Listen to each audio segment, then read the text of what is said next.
السلام علیکم ورحمۃ اللہ وبرکاتہ۔ آسان تعلیم قرآن چینل سے قاری احمد علی مہروی آپ کو خوش آمدید کہتا ہے۔ آج ہم جن عورتوں کا لیکوریا کا مسئلہ ہوتا ہے اور وضو قائم نہیں رہتا، کپڑے بار بار ناپاک ہو جاتے ہیں، یا جن مردوں کو پیشاب کے قطرے آتے ہیں، یا جن عورتوں کو استحاضہ کا خون آتا ہے۔ استحاضہ ایک تو مخصوص ایام ہوتے ہیں نا ہر ماہ میں، اس کے علاوہ کبھی خون آتا ہے تو اس کو استحاضہ کہتے ہیں۔ تو ان میں نماز معاف نہیں ہے، تو نماز کیسے پڑھنی ہے، اس کا طریقہ کیا ہے، تو آج آپ کو میں بتاؤں گا۔ میری ویڈیو کو اگر کوئی بچہ دیکھ رہا ہے تو میرا اس کو حکم ہے وہ ویڈیو سے الگ ہو جائے، ویڈیو نہ دیکھے، کیونکہ یہ ویڈیو بچوں کو دیکھنے کے نہیں ہے، یہ بڑوں کے لیے ہے۔ تو جن عورتوں کو یہ مسئلہ ہے لیکوریا کا، اور ان کا بار بار وضو ٹوٹ جاتا ہے، بار بار کپڑے ناپاک ہو جاتے ہیں، تو وہ نماز کیسے پڑھے؟ اکثر ہوتا ہے وہ نماز ہی چھوڑ دیتی ہیں، اور بالخصوص وہ عورتیں جن کو استحاضہ کا مسئلہ ہوتا ہے، مطلب جن عورتوں کو حیض کے علاوہ خون آتا ہے۔ ایک تو حیض کا نا جو ہر مہینے آتا ہے، اس میں نماز معاف ہے، روزے کی قضا ہے، لیکن استحاضہ میں نہ نماز معاف ہے نہ روزہ معاف ہے۔ تو اکثر عورتیں اس میں نماز چھوڑتی ہیں، اس میں کہتی ہے کہ نماز معاف ہے، تو ایسا نہیں ہے۔ اسی طرح جن کو قطرے آتے ہیں وہ نماز کیسے پڑھیں؟ ان کے بار بار کپڑے ناپاک ہو جاتے ہیں، وضو ٹوٹ جاتا ہے۔ تو اس میں آپ کو دو صورتیں بتاؤں گا۔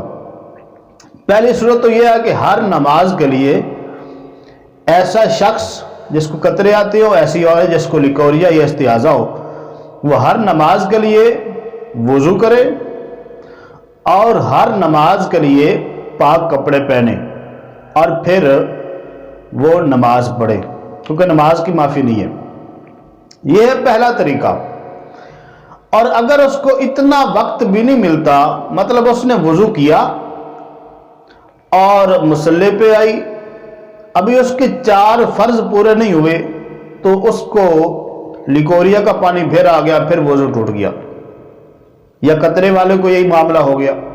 اب وہ پھر گیا، اس نے پھر وضو کیا اور پھر کپڑے بدلے، یا وہ ایسا دھو کے پھر نماز شروع کی، ابھی 4 فرض نہیں ہوئے تھے، تو پھر کیا ہے، پھر وضو ٹوٹ گیا۔ تو اب شریعت اس آدمی کو جس کو قطرے کا مسئلہ ہے، یا وہ عورت جن کو لیکوریا یا استحاضہ کا مسئلہ ہے، اس کو معذور کہے گی۔ مطلب 4 فرض بھی نہ پڑھ سکے، یہ ہے معذور میں داخل ہونے کا طریقہ۔ مطلب اگر 4 فرض بھی نہیں پڑھ سکتی تو پھر وہ شرعی طور پہ معذور ہے، شریعت اس کو معذور کہتی ہے۔ اب وہ معذوروں میں داخل ہے، تو اب وہ کیا کرے؟ ایک وقت کا وضو کرے اور کپڑے صاف پہنے، اور پھر اس وقت میں چاہے جتنی بھی نمازیں پڑھے، چاہے جتنے بھی نفل پڑھے، تلاوت کرے، عبادات کرے، تو اس کا وضو نہیں ٹوٹے گا، چاہے لیکوریا آتا رہے، چاہے قطرے آتے رہے۔ مثلا جیسے فجر کا وقت شروع ہوتا ہے اذان سے، تو اذان میں فجر سے لے کے سورج طلوع ہونے تک یہ فجر کا وقت ہے۔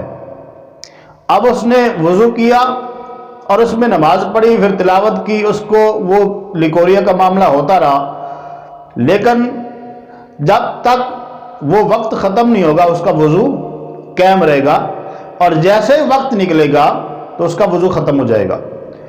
اس دوران کوئی اور کام کرتی ہے، یا مرد ہے جس کو قطرے کا معاملہ ہے، تو وہ کوئی اور کام کرتا ہے، جیسے وضو ٹوٹ جاتا ہے، جیسے وہ واش روم چلا جاتا ہے یا ہوا خارج ہوتی ہے، تو پھر بھی وضو اس کا ٹوٹ جائے گا۔ لیکن شرعی معذور جو ہے، وہ جس عذر کی وجہ سے معذور ہے نا، اگر وہ عذر ہوتا رہے گا تو پھر اس کا وضو قائم رہے گا، جیسے ہی وقت نکلے گا تو اس کا وضو ختم ہو جائے گا۔ اب اس کو نئے وقت کے لیے نیا وضو کرنا پڑے گا۔ اب شاید آپ کو سمجھ آ گئی ہوگی، یہ لیکوریا والی عورت جس کو اتنا زیادہ لیکوریا ہو کہ وہ 4 فرض بھی نہ پڑھ سکتی ہو،